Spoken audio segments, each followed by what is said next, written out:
Jambo. Jambo zuri.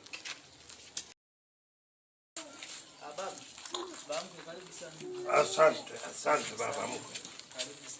Asante baba mkwe. Asante. Karibia mwanangu.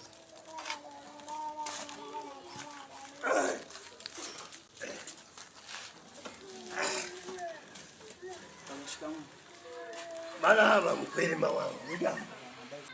Sijamba lakini ni mgwili. Nani umaka siku zingine. Ani mwanangu nilienda mpaka kule kwa madaktari kule kwa wataalamu. Nikapimwa, kaambiwa niendelee na dozi wanaonihudumia.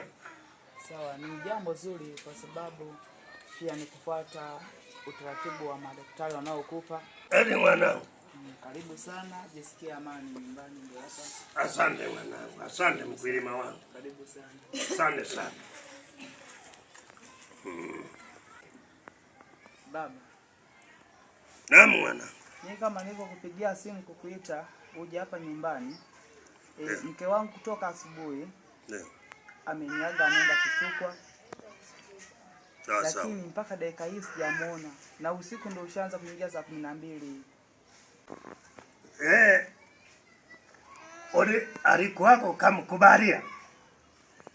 Ndio, mimi nilimkubalia nikamwambia kama unaenda kuwahi sawa. Lakini sasa ilikuwa ni saa 1 asubuhi. Mpaka dakika hii hajaonekana. Saa 12 usiku naingia. Na siku zote huo namuaga anakuja hivyo au tabia hii imeanza lini? Kwa kweli tabia hii ndio nimeiona kwa siku ya leo. Maana ningekuwa naiona kwa siku zingine wala nisingekupigia simu. Sasa tabia hizi mimi kwa sina. Mimi sijawafundisha hivyo. Labda watoto hao wanachukua tabia za mitaani.